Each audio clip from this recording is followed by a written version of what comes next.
अस्सलामुअलैकुम प्यारे दोस्तों। एक लड़की की शादी को 7 साल का अरसा गुजर गया था, मगर वो औलाद की नेमत से महरूम थी।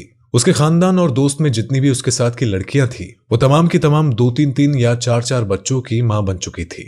और इस लड़की की बहुत हसरत थी, ख्वाहिश थी कि अल्लाह तबारक व ताला उसकी गोद भी भर दे। लड़की किसी से कुछ नहीं कहती थी, लेकिन दिल ही दिल में अल्लाह तबारक व ताला से दुआएं मांगा करती थी कि या अल्लाह मुझे भी ये खुशियां दिखा दे। प्यारे दोस्तों, लड़की की तमाम सहेलियां, यहां तक कि उसके ससुराल में भी जितनी शादियां उसके बाद हुई थी, वो भी तमाम साहिबे औलाद हो चुकी थी। जहां उस लड़की को ससुराल वालों की चुपती नजरें और चुपते सवालों का सामना करना पड़ता था, वहीं खुद भी हर पल अपनी सूनी गोद की वजह से वो दुखी और परेशान रहती थी। उसने हिम्मत करके अपना चेकअप भी करवाया, लेकिन ये चीज देखकर उसे और भी दुख और तकलीफ होती थी। और उसकी रिपोर्ट में भी डॉक्टर्स ने तकरीबन नाउम्मीदी जाहिर कर दी थी, और जिसकी वजह से वो हर वक्त दुखी रहने लगती। लेकिन दिल में एक उम्मीद थी कि अगर अल्लाह चाहे तो कुछ भी मुमकिन हो सकता है। डॉक्टर की बात कभी हतमी नहीं हो सकती, क्योंकि वो सिर्फ अपना अंदाजा और अपने तजुर्बे की बुनियाद पर ही कह सकते हैं। लेकिन हकीकी फैसला तो अल्लाह तबारक वो ताला के इख्तियार में है। लड़की का दिल अगर बहुत ज्यादा उदास होता तो वो चुप कर अपने कमरे में जी भर के रो लिया करती थी।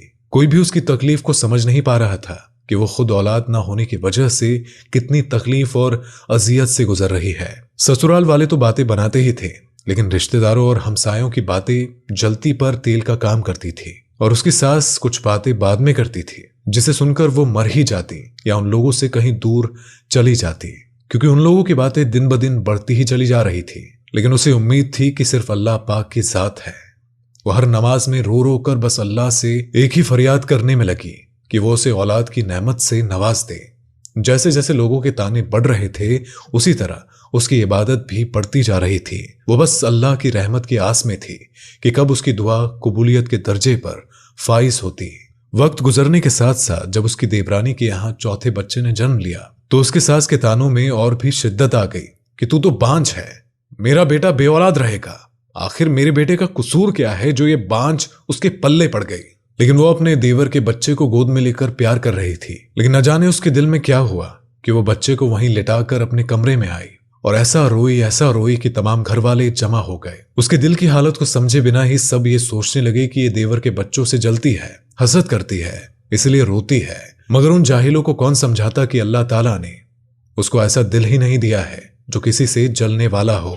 वो तो उन लोगों में से थी जो अपनी खुशियां भी किसी और की झोली में डाल देते हैं, जो अपने मुंह का निवाला दूसरे के मुंह में डालते।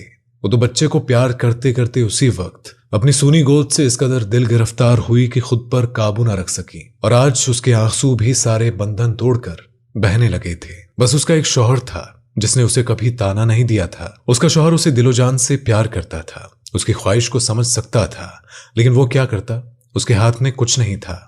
एक दिन किसी ने कहा कि अपने शौहर की भी टेस्ट करवाओ। पहले तो इस बात का बहुत हंगामा हुआ, लेकिन बाद में उसके शौहर ने कहा कि टेस्ट करवाने में आखिर हर्ज क्या है। उसके शौहर का आखिर टेस्ट करवाया गया।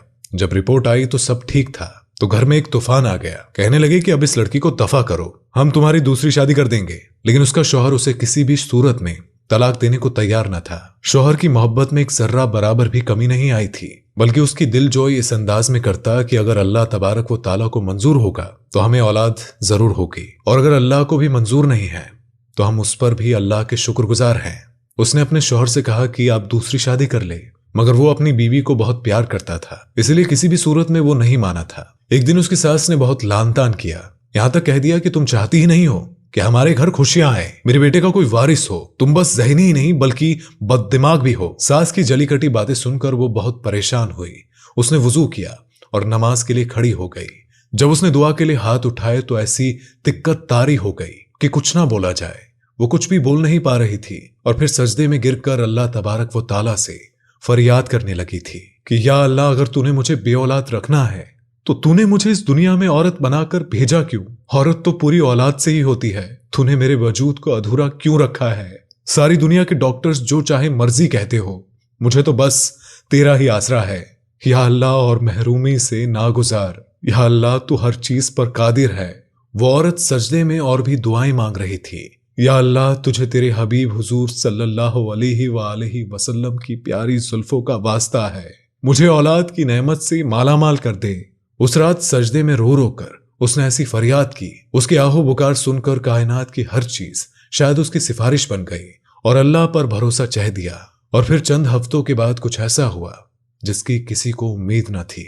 डॉक्टर बार बार हैरत से उसकी रिपोर्ट को देख रहे थे।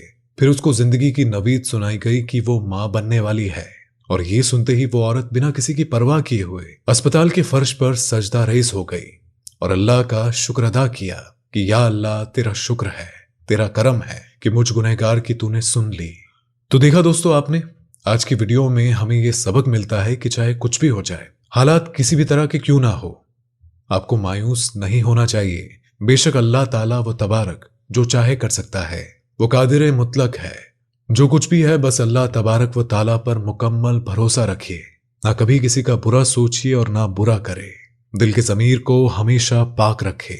प्यारे दोस्तों, हम सभी को एक दूसरे के लिए दुआ मांगते रहना चाहिए। ये बहुत अच्छा है और एक बेहतरीन अमल है। इसीलिए अल्लाह तबारक व ताला की बारगाह में हम दुआ करते हैं कि या अल्लाह, हमारे जो भाई बहन हैं, जो बे औलाद है, अल्लाह तबारक व ताला उन्हें नेक और साले औलाद अता फरमाए। आमीन, अल्लाहुम्मा आमीन।